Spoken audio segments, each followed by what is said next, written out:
Bueno, quedan pocos capítulos y vamos a profundizar sobre varios temas, y para eso estamos con el ex constituyente Eduardo Cretón. ¿Cómo estás? Buenas tardes. Hola, Tacha, muy bien. ¿Y tú? Gracias, sí, muy bien, muchas gracias. Gracias por estar también nuevamente con nosotros. Como yo le decía, queda poco para este plebiscito, esta votación del domingo. Me gustaría saber cuál es tu visión sobre los despliegues del apruebo y del rechazo a pocos días, ¿no?, de que se defina finalmente qué va a pasar con la actual Constitución o la propuesta. A ver, lo primero que te diría yo, Natacha, es que la gente está cansada. O sea, yo creo que llevamos mucho tiempo viviendo el proceso constituyente, ha sido un proceso desgastador para la ciudadanía, y lo que uno puede percibir en la calle es que no hay un ambiente de campaña como uno lo veía para la segunda vuelta presidencial o para las elecciones presidenciales, sino que se nota ya más el desgaste de la gente. Lo que uno sí puede ver es que la gente está muy ansiosa de información, pero no han habido grandes concentraciones, no han habido los grandes banderazos que uno veía para la elección presidencial, y por lo tanto yo creo que tanto el apruebo como el rechazo no han estado tan desplegados en la última semana en el territorio. ¿Tú crees que es un desgaste por la cantidad de elecciones que hemos tenido o por el proceso constituyente como tal? Se suma todo, o sea, la cantidad de elecciones que hemos tenido en el último tiempo ha sido brutal, y el proceso constituyente también fue un proceso que durante un año la ciudadanía estuvo muy atento siguiéndolo, y que lo que uno puede ver es que estos últimos 2 meses, que eran los meses de campaña, las encuestas no se han movido. O sea, parece ser que desde que se cerró la Convención Constitucional hasta este domingo, el escenario parece seguir siendo el mismo. Bueno, claro, las encuestas han mostrado desde que terminó el proceso constituyente, incluso antes, mientras estaban también redactando esta propuesta constitucional, que el rechazo estaba por sobre el apruebo. Y como tú dices, claro, esta brecha se ha mantenido, bueno, ha cambiado en algunas semanas, pero sigue estando el rechazo por sobre el apruebo. ¿Eso le genera confianza para lo que va a pasar este domingo? A ver, yo creo que la mejor encuesta es la del 4 de septiembre, sí, que es la única encuesta que además es con voto obligatorio. Siempre es bueno recordar a la gente de la casa que hay que ir a votar, se puede exponer a multas si es que no lo hace, de hasta 175.000 pesos. Y por lo tanto el llamado siempre es que la gente vote.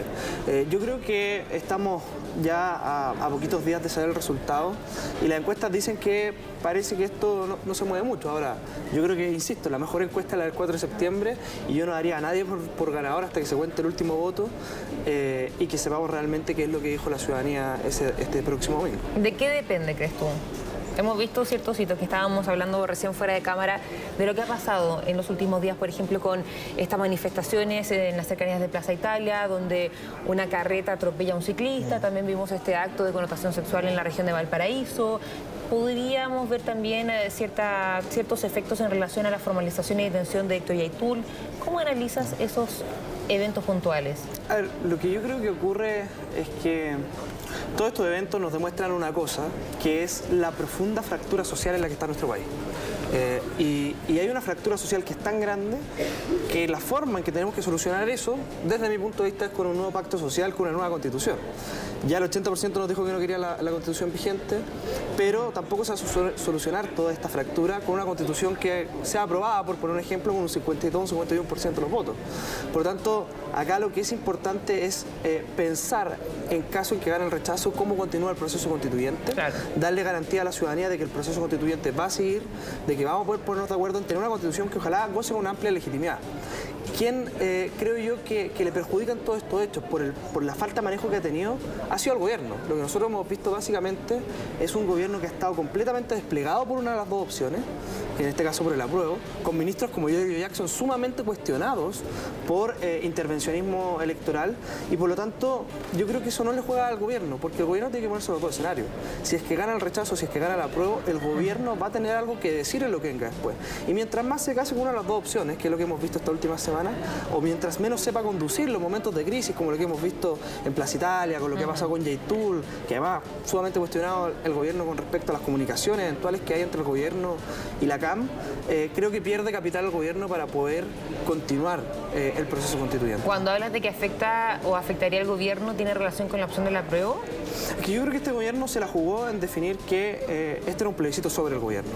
Y yo vi al gobierno en un minuto muy interesado en transformar esto en un plebiscito sobre la propia gestión del gobierno. Y creo que eso hoy día le está pesando a la opción del apruebo, porque lo que vemos es un gobierno que cada vez tiene menos apoyo y un gobierno que no ha sabido llevar adelante estos minutos de crisis.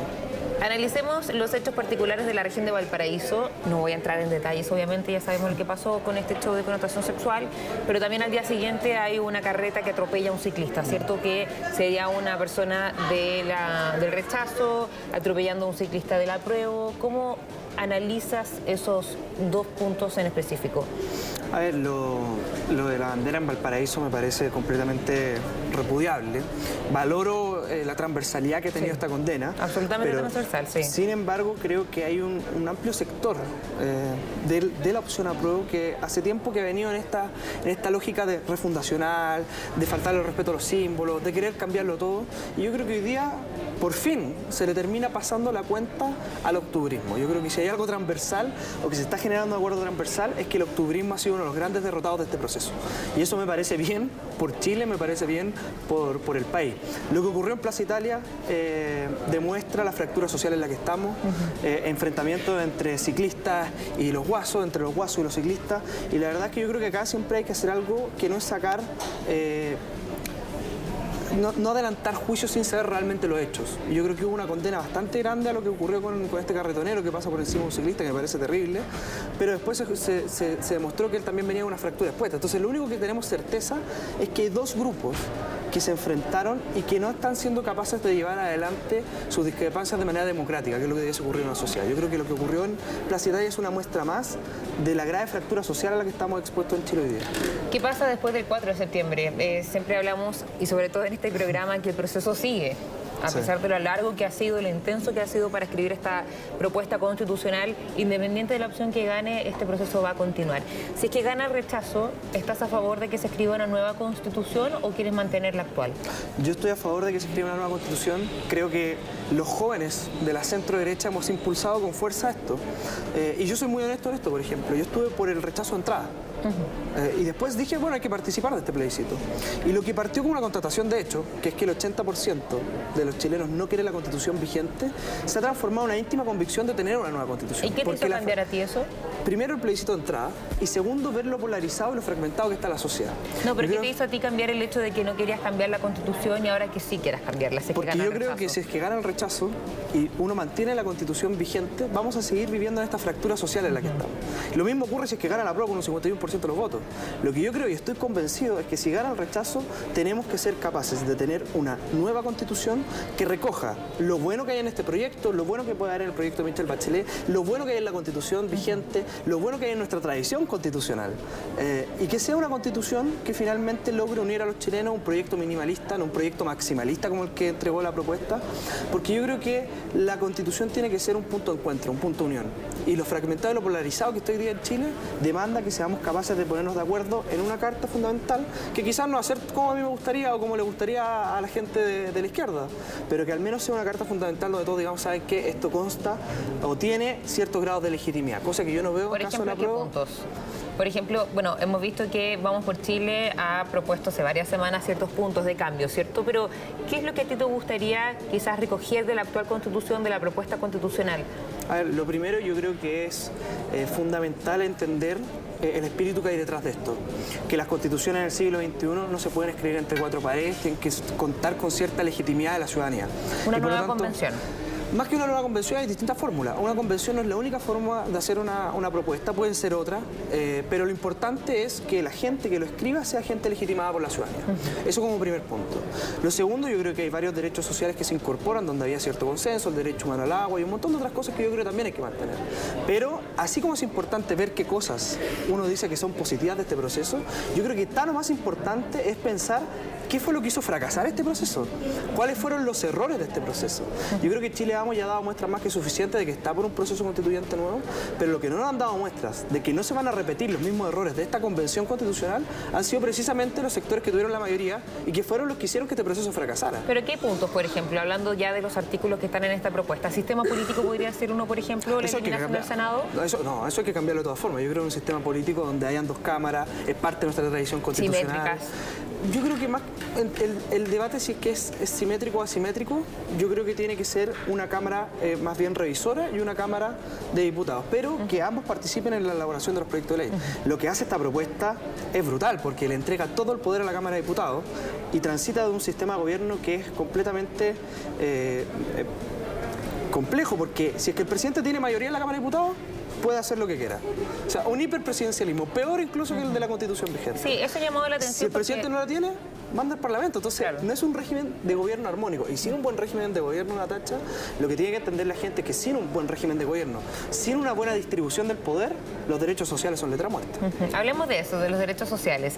Se ha hablado mucho, por ejemplo, de la vivienda, la salud, de las pensiones. Hay algunas, desde mi punto de vista, derechos sociales que están mucho más detallados que otros. Educación está mucho más detallado que pensiones, por ejemplo. ¿Cómo ves tú los derechos sociales en esta propuesta constitucional? Muchos han hablado también de cuánto costaría la implementación de estos derechos sociales. Lo primero, con los derechos sociales, yo insisto, es que no basta con que los derechos sociales tienen una propuesta de constitución. Si uno mira Venezuela, mira Bolivia, tienen más o menos la misma cantidad de derechos sociales que esta propuesta. Pero ni en Bolivia ni en Venezuela se entregan ni más ni mejores derechos sociales que los que entregamos en Chile. Entonces, con que algo esté en el papel no significa que se vaya a cumplir en la realidad. Para que los derechos sociales se puedan cumplir, tenemos que tener las condiciones materiales, políticas, de estabilidad para que eso efectivamente ocurra. Y lo que pasa con esta propuesta es que hay muchos derechos sociales, pero que no sabemos realmente cuánto cuestan y cómo se van a cumplir y que no tenemos la claridad con respecto a eso. Lo segundo es que yo creo que en materia de derechos sociales hay muchos derechos sociales que no quedaron consagrados como a la inmensa mayoría de los chilenos les gustaría. Por ejemplo, en pensiones, donde se crea un sistema único de carácter público, solidario, donde los cotizantes dejan de ser dueños de los ahorros, cuando en realidad lo que quieren los chilenos son mejores pensiones. No querían un sistema único de pensiones, quieren mejores pensiones. Yo creo que ahí lo que nosotros tenemos que hacer es un sistema mixto de pensiones, donde la gente sea dueña de su ahorro y donde también pueda elegir si quiere que lo administre el Estado o quiere que lo administre una AFP o una institución privada, pero que haya libertad para poder elegir. En materia de salud ocurre lo mismo también, un sistema único nacional de salud. Los plazos en los que se va a implementar esto además son plazos muy breves. Estamos hablando de 3 años, en el caso, más o menos 3 años en el caso del sistema de salud. Los países que han transitado el sistema único nacional de salud lo han hecho en 10, 12, 15 años. Y por lo tanto... O sea, son 2 años para presentar el proyecto de ley, ¿no? Claro. Máximo 2 años. Más la tramitación del proyecto, hablemos de 3 años, por ejemplo, que se implemente. Ok, las normas transitorias solamente hablan de la presentación del proyecto de ley. Exactamente. O sea, podría durar más. 2 años. Claro, podría no necesariamente 3 años. Pero podría ser, pongámosle que la tramitación se demore 1 año, 2 años. O podría durar 10 años también, o sea, no hay algo que está... en el fondo, pero si, no si está durara claro 10 años no tiene ni un sentido que se haya establecido el sistema. No, pero solamente para aclarar ese punto, o sea, no está en las normas transitorias cuánto se va a demorar la implementación del Sistema Nacional de Salud. El presidente el proyecto. Presente el proyecto, ya, pero eso es una cosa. En el fondo, presentar el proyecto creo que es un plazo máximo de 2 años en relación a los derechos sociales, pero la implementación posterior o la tramitación, ojalá sea breve, si es que gana la prueba para tener un sistema nuevo o un sistema... Y ahí es donde se produce el problema, porque si es que es breve, lo que va a ocurrir es que mucha gente que no va a poder cotizar en la salud pública y además pagar el seguro complementario, va a migrar de la salud privada a la salud pública, y eso va a hacer que las listas de espera evidentemente aumenten, claro, que es el gran problema que hoy día tiene el sistema de salud. Claro. Solamente aclarar que eso no está en la propuesta constitucional, el tema de que va a durar 3 años. Sí. Eduardo, para terminar también me gustaría saber en qué plano político queda el país, los partidos políticos y también esta búsqueda de acuerdos si es que llega a ganar la opción del apruebo. A ver, yo creo que en una situación muy compleja, pero muy compleja, porque si lo que nosotros buscábamos con este proceso constituyente era lograr unidad, era lograr cohesión, era sanar las heridas del pasado, si es que la apruebo gana con el 50% de los votos, lo que vamos a tener en la práctica va a ser una constitución que va a ser muerta, porque una mitad del país no la va a reconocer, o una mitad del país va a estar en contra de esa constitución. ¿Qué hay que hacer ahí? Yo creo que ahí lo que se va a requerir es pensar seriamente en reformas de carácter urgente, reformas que el acuerdo del oficialismo yo creo que se queda chico, no considera aspectos fundamentales como por ejemplo el sistema de gobierno. Claro, no lo considera. Y segundo es que cualquier reforma constitucional va a requerir además de plebiscitos, y eso va a hacer que las urgentes reformas se demoren. Si es que no se logran los 2/3 en el Parlamento, se logran los 4/7, se requiere además un plebiscito, y además está el tema del consentimiento indígena, que ha dado para una tremenda discusión con respecto a la interpretación, etcétera, pero es una constitución que no es tan fácil de reformar. porque va a requerir plebiscitos, porque va a requerir consentimiento, porque va a requerir un montón de otras cosas, y por lo tanto yo creo que vamos a estar en una situación bastante compleja. Ahora, lo que yo esperaría en caso de que gane la prueba es que efectivamente estas reformas a las cuales el gobierno se comprometió se materialicen lo antes posible.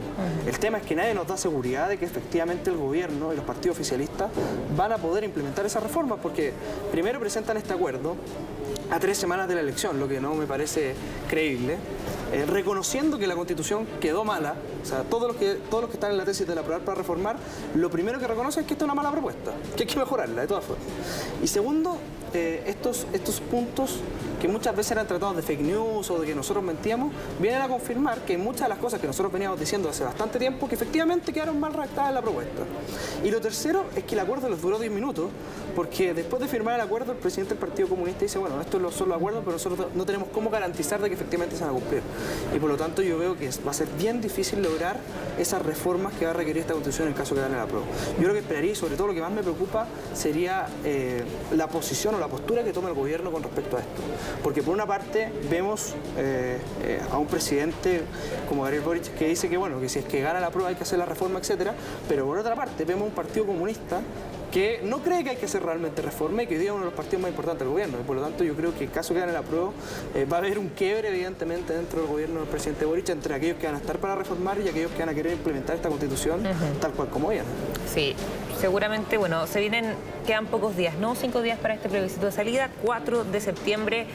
Y claro, viene un largo camino, sin duda, independiente de la votación o la opción que gane. Es que nos queda para rato, yo creo. Sí. Lo más importante, espero yo, que el 4 de septiembre gane la opción rechazo, que nos podamos poner de acuerdo en cómo elaborar una nueva Constitución que sea un punto de encuentro, que sea un pacto social.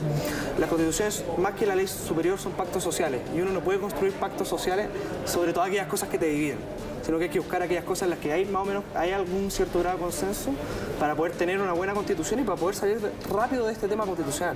Yo creo que los chilenos, con la crisis social, con la crisis económica, ya no aguantan un proceso que fracase. Si es que se nos da una segunda oportunidad, no podemos volver a cometer los mismos errores de este proceso.